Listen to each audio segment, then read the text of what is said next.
brought to you by Nova शुद्ध घी।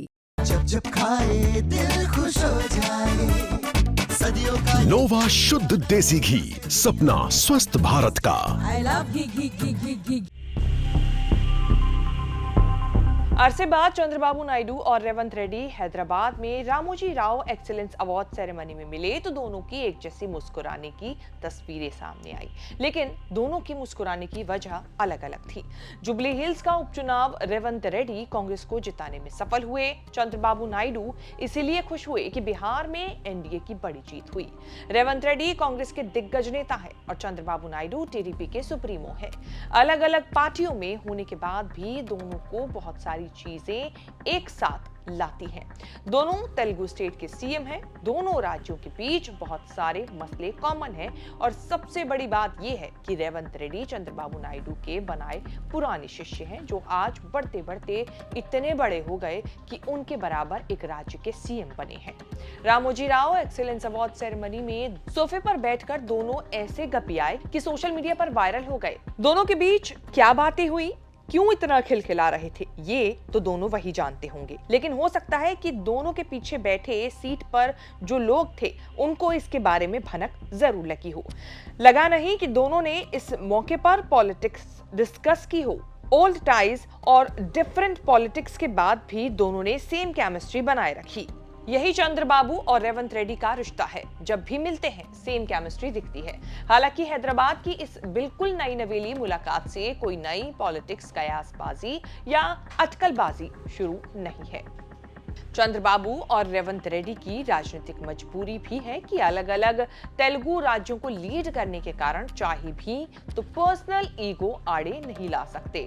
बड़े film makers, बड़े मीडिया मुगल रहे रामोजी राव जैसे लोग जितने आंध्र के हैं उतने तेलंगाना के भी। 2024 में सीएम बनने के बाद चंद्रबाबू नायडू खुद रेवंत रेड्डी के घर मिलने पहुंचे थे। तब मुद्दा आंध्र विभाजन के समय से पेंडिंग आंध्र तेलंगाना के विवादित मुद्दों को सुलझाना था। इन्वेस्टमेंट जुटाने स्विट्जरलैंड के दावोस में भी दोनों की मुलाकात हुई, तब भी खूब चर्चा हुई। तेलुगु राज्यों में पानी के मुद्दे पर बात करने के लिए जल संसाधन मंत्री सीआर पाटिल भी दोनों को एक साथ मीटिंग रूम में लाए। चंद्रबाबू नायडू ने जितनी राजनीति कर ली है उतनी तो रेवंत रेड्डी की उम्र है, फिर भी दोनों ऐसे मिलते हैं जैसे पक्के वाले दोस्त हों। 50 साल पहले चंद्रबाबू नायडू 1975 में यूथ कांग्रेस में आ गए थे। रेवंत रेड्डी का जन्म ही 1969 में हुआ। रेवंत रेड्डी ने राजनीति की शुरुआत एबीवीपी से की थी। 2007 में निर्दलीय एमएलसी बने। 2009 में टीडीपी ज्वाइन करके विधायक का चुनाव जीते थे। तब से चंद्रबाबू और रेवंत रेड्डी का रिश्ता चल रहा है, वो भी तब जबकि खराब रिश्तों का एक दौर आकर गुजर गया।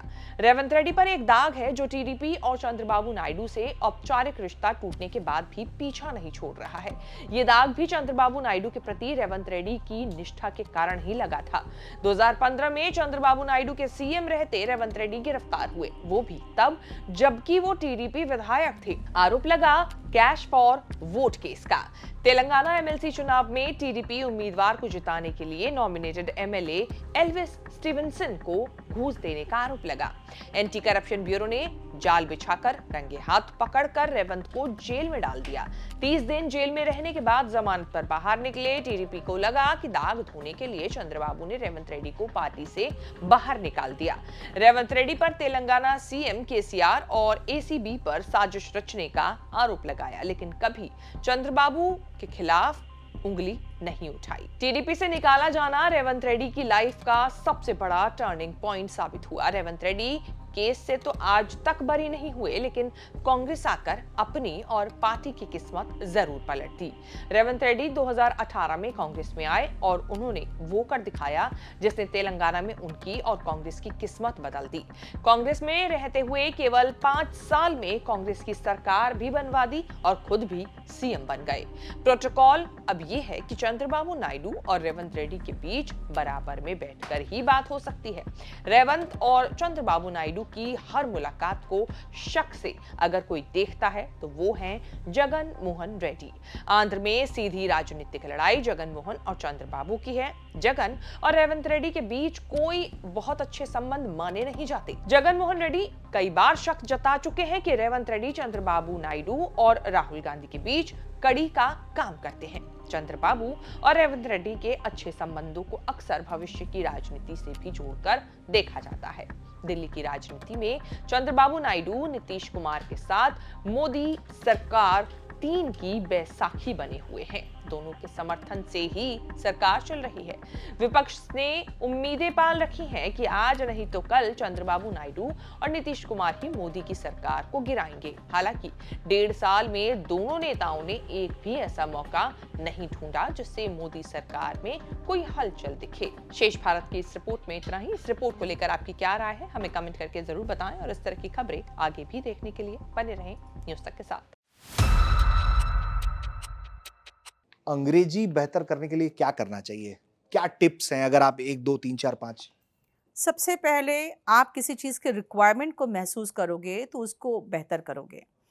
इंग्लिश एक ऐसा सब्जेक्ट है जो आपको सीधा ग्रुप डी की नौकरी से ग्रुप बी की नौकरी में पहुंचा देता है। अब ग्रुप बी की जितनी भी नौकरी है ग्रुप बी की, अगर आप देखोगे तो सब में इंग्लिश बहुत ही ज़्यादा इम्पोर्टेंस रखता है। आप इंग्लिश अगर शुरू करना चाहते हो तो सबसे पहले शॉर्ट स्टोरीज पढ़ो। आप जो डेली यूज़ के जो सेंटेंसेस हैं उनको इंग्लिश में बोलना शुरू करो। आपस में जो फ्रेंड सर्कल है उनके बीच में कि रोज़ हम लोग ज़्यादा से ज़्यादा कोशिश करेंगे इंग्लिश में बात करने की। आप अगर जितने भी सोशल मीडिया है उसमें इंग्लिश में पोस्ट करिए और ऑन कैमरा कोशिश करिए जब खुद सामने बैठकर अपने आप को रिकॉर्ड करो और कुछ इंग्लिश में रोज कम से कम 5 से 10 मिनट बोल के अपने आप को देखो कि हम कैसे लग रहे हैं जब इंग्लिश में बोलते हैं। तो मेरा मानना है कि शुरुआती आप करिए शॉर्ट स्टोरीज से और स्मॉल सेंटेंसेस से।